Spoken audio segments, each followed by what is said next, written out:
Welcome back, everyone, to another deep dive. I was looking in the mirror this morning and, another gray hair. Yeah. It's like they're sprouting overnight. Seriously, at this rate, I'll be a silver fox by next week. Oh, come on. You're not that old. Besides, a little silver adds character. Think George Clooney. Huh. I appreciate the pep talk, but this whole aging thing got me wondering, what if we could just not age? Yeah? Like, what if we could live forever? Forever's a long time, my friend. You sure you've thought this through? Okay, maybe forever is pushing it. But you have to admit the idea of immortality is pretty fascinating. And it turns out we're not alone in that fascination. We've got some incredible sources to dive into today. Articles about a jellyfish that seems to have cracked the code of aging, historical figures obsessed with living forever, even an astrophysicist who thinks the universe is out to get us. Okay. So, let's start with that jellyfish. What's the deal with this immortal sea creature? Well, it's called a comb jellyfish. And get this, when it gets stressed, it can basically revert back to a younger version of itself. Kind of like a biological do-over. Wait, seriously? It's like hitting the reset button on life. Are scientists saying we could do the same thing for humans? Hold your horses. It's not quite that simple. While this discovery is incredibly exciting for aging research, we're talking about vastly different organisms here. Applying what we learned from a jellyfish to humans is a whole other ballgame. Okay, fair enough. But it's still pretty mind-blowing, right? Nature is full of surprises. Absolutely. And speaking of surprises, let's talk about those immortality-obsessed historical figures. Ever heard of Qin Shi Huang, the first emperor of China? Oh yeah, wasn't he the guy who built the Great Wall? The very same. He was also terrified of dying, and I mean terrified. So he sent explorers on a massive quest to find a magical potion that would grant him immortality. Did they find it? Nope. He ended up dying at the ripe old age of 49. Wow, so much for the elixir of life. You'd think with all his power and resources, he could have figured out a way to stick around a bit longer. It's almost funny when you think about it. It kind of is, but it speaks to this deep-seated human desire to cheat death, to control our own destiny. And is that really such a bad thing? I mean, imagine all the things you could do with an unlimited lifespan. You could travel the world, master every skill, witness history unfold. The possibilities are endless. I see where you're coming from, but have you considered the downsides?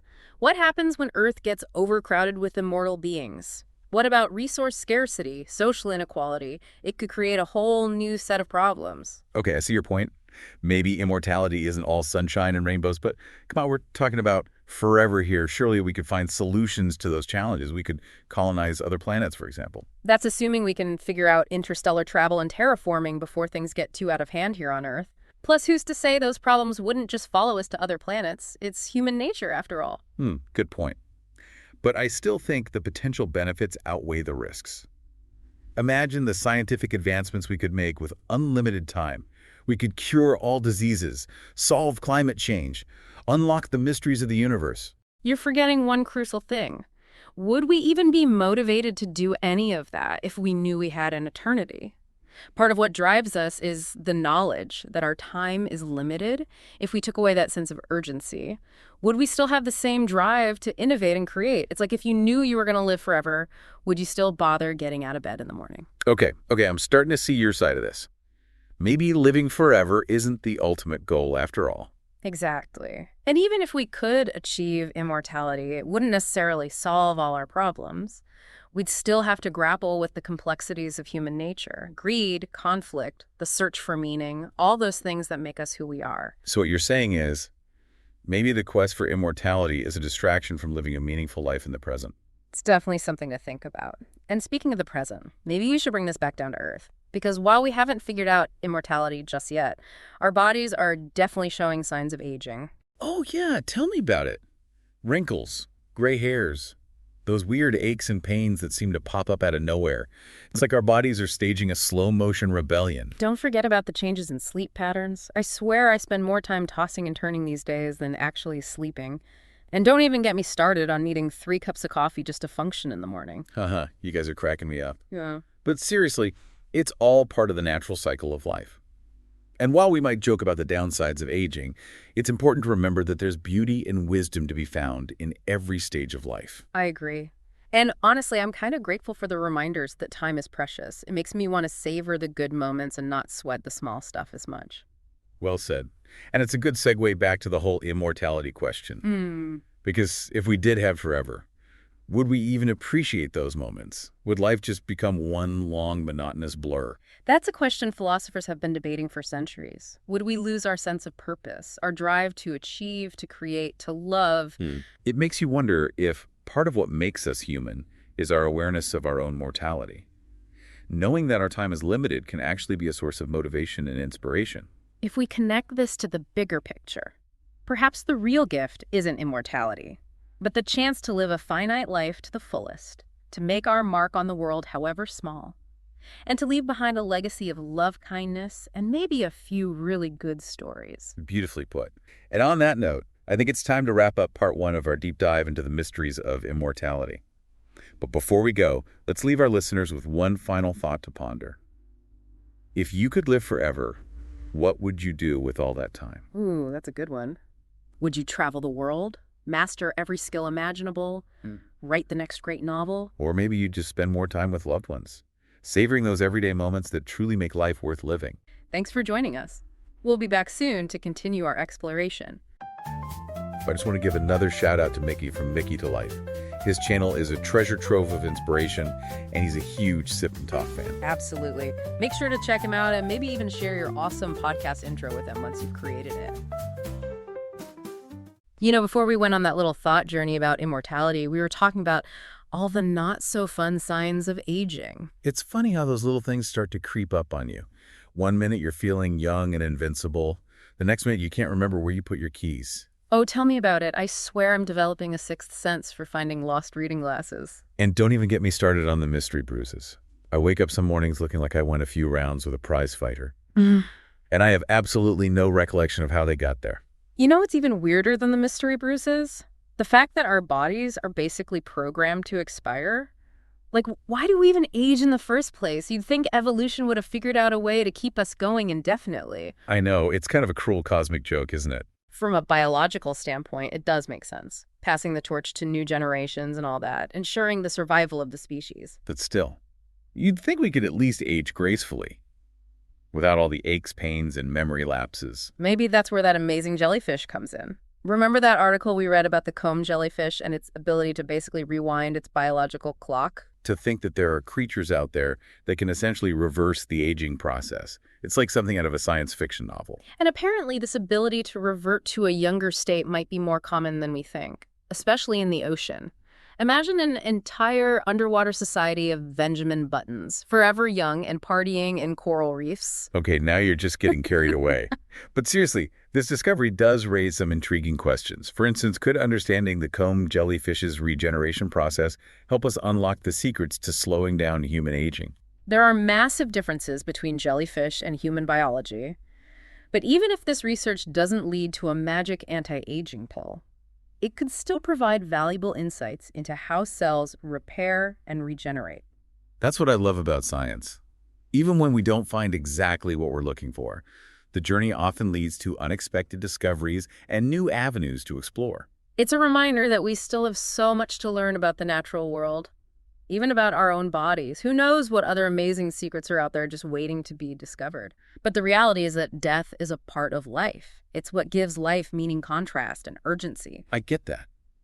But still, wouldn't it be amazing to witness the future unfold, to see how history plays out? Imagine being around in 1,000 years.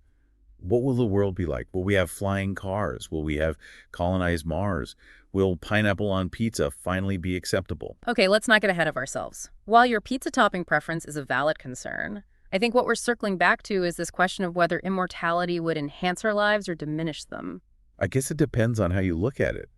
Maybe instead of focusing on extending our lifespan indefinitely, we should focus on making the most of the time we have. That's a great point. I think often we get so caught up in the pursuit of some distant future that we forget to savor the present moment. Right. And, you know, there's something to be said for embracing the natural cycle of life. Birth, growth, decay, death. It's all part of a larger tapestry. That's a beautiful way to put it. It's like maybe death isn't an ending, but a transition, a transformation. And perhaps that's what truly makes life beautiful and precious, its impermanence. You know, listening to you, I'm starting to think this whole immortality thing might not be all it's cracked up to be. Well, I wouldn't say that definitively, but it's definitely a topic that requires careful consideration. There are so many factors to weigh. The ethical implications, the potential societal upheaval, the psychological impact on individuals. And let's not forget the astrophysicist in the room. Neil deGrasse Tyson makes a compelling argument that the universe itself is a pretty hostile place. Oh, yeah. He's got a point. Asteroids, supernovas, black holes. It's like the cosmos is playing a game of cosmic dodgeball. And we're all just trying not to get hit. He does say that in a way. It's our vulnerability that makes us resilient, that drives us to innovate and adapt.